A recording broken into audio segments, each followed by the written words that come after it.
what happened, obviously, not only in the Maidan, but also the demonstrations in Istanbul, I think, worried the government in Azerbaijan. I've heard a number of people say that they feel that the fighting in Ukraine gives them an opportunity because attention is diverted away from them. Therefore, they can crack down without any real cost to it. So, I mean, that's some of the speculation, but it's obviously very hard to know what's going on inside these people's heads.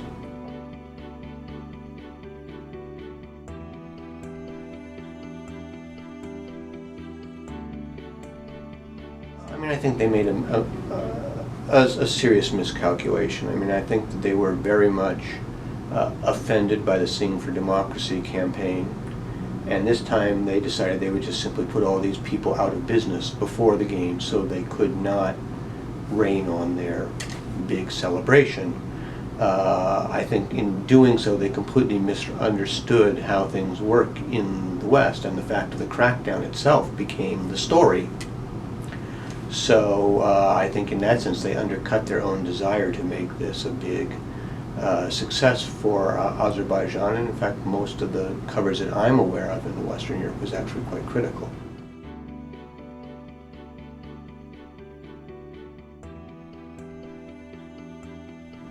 I mean, I haven't seen any recent polls. My assumption would be that the vast majority of people in Europe and the United States still couldn't find Azerbaijan on a map, so in that sense I don't think the European Games succeeded in the way that the government wanted. Among policymakers, I think it's pretty negative, not only the human rights situation, but you know, when you have the President's Chief of Staff write a however many page long, virulently anti-Western and anti-American manifesto and publish it, that can't help but have an effect on how people view the country and the road it's taking and the geopolitical niche it's seeking to fit into.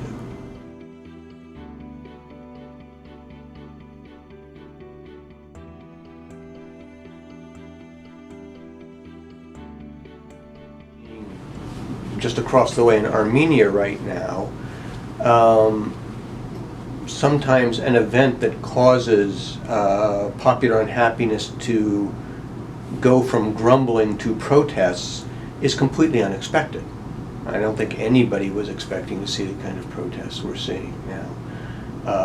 If such an event came up in Azerbaijan, could there be? You know, it's possible. Obviously the economic situation is not good. Particularly not good for poorer people, for people outside of Baku. On the other hand, I mean, the government has considerable financial resources. They have a very significant security setup. So, you know, it's very hard to say. I mean, I think there are a lot of very well-educated people in Azerbaijan who don't like the way things are particularly going right now. But again, whether that crosses the line from disenchantment to active protest, that's hard to say in any given country.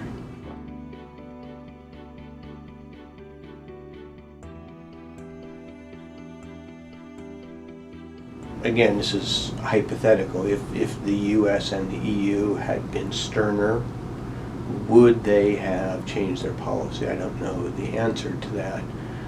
But my personal philosophy is if you have two possible policy responses and you're not sure that either of them will work, you pick the one that's right. And in this case, the one that would have been right would have been to speak out more forthrightly, to have pushed back harder, because what Azerbaijan is doing really does call in question its commitment to, for example, its status as a member of the European neighborhood, to an alliance with the West, to Western values, to the principles of the OSCE, which it claims to support.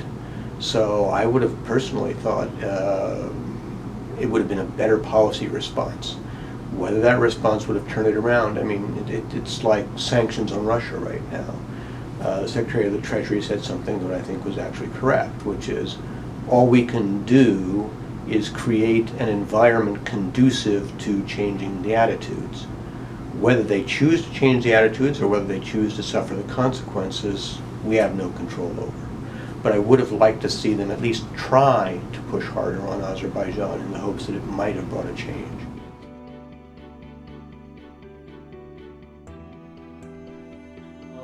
Obviously you'd be better off asking American government officials from that. From what I understand, an attempt was made to engage on human rights issues with Azerbaijan by creating this bilateral commission. That seems to have failed. I think people in Washington are not happy with what they're seeing in Azerbaijan. I don't get a strong sense, however, of any desire to push back particularly hard. Certainly, the tenor of what's being said is, for example, less critical now than it was when Ambassador Morningstar was in Baku.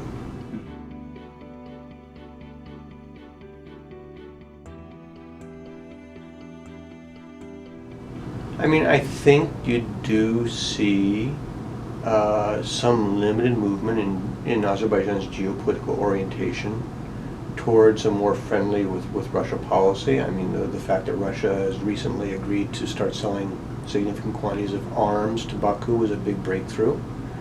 And yet, I think there are obvious limits on that. I mean, in terms of the mainstay of Azerbaijan's economy, which is hydrocarbons, Azerbaijan is to a certain extent a competitor with Russia.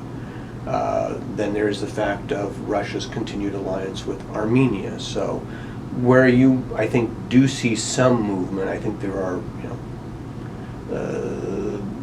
some real limits on how far that will go.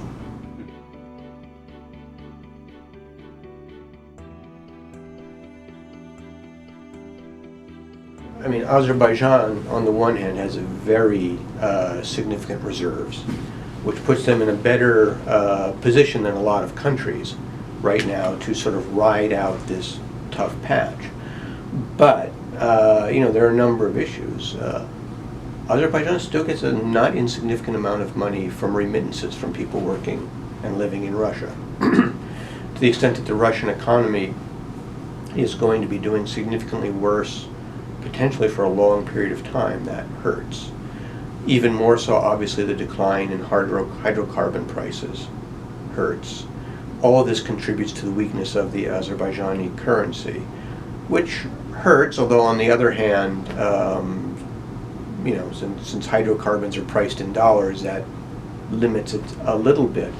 But I think the biggest problem they have right now is going to be with popular expectations, because I think for many years Azerbaijanis, not across the board and not equally, but large portions of the society have gotten used to a fairly steady increase in their standards of living. And I don't think the government can deliver on that now.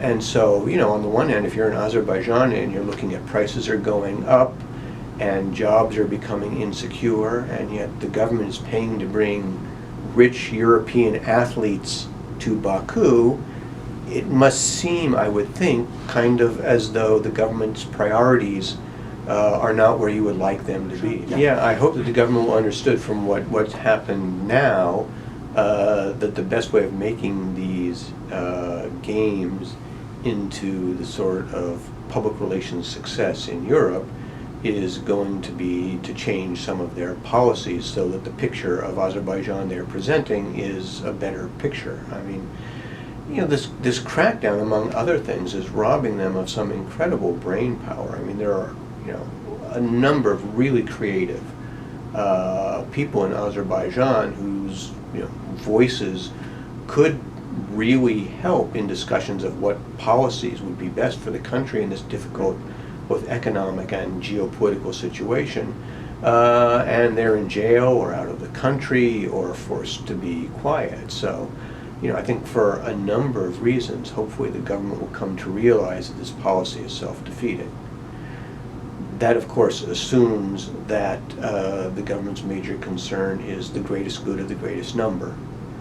Some people would claim that unfortunately is not what they care most about.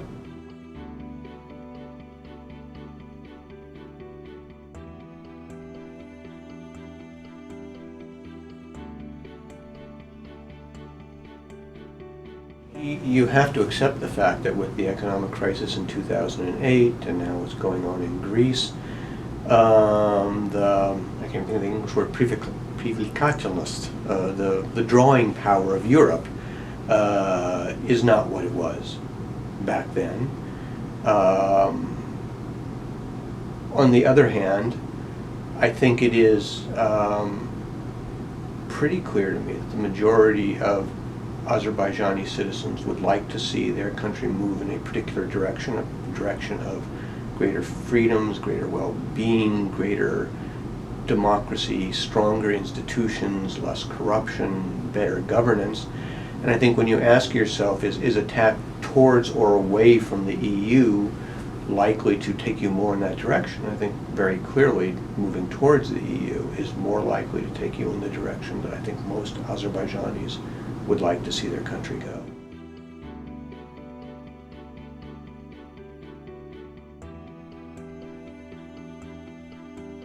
My biggest concern right now is that you have governments in both Baku and Yerevan that have significant domestic legitimacy problems, and oftentimes governments anywhere in the world with that problem find a little foreign distraction is politically useful at home, and that's how things get out of control and wars happen.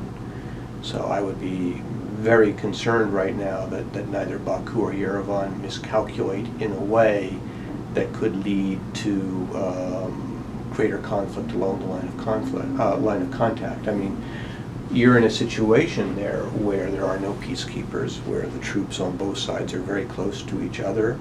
Last year in particular, there was a significant increase in both the number and the severity of incidents. And, I don't think anybody wants a war, but you can see the potential for something spinning out of control.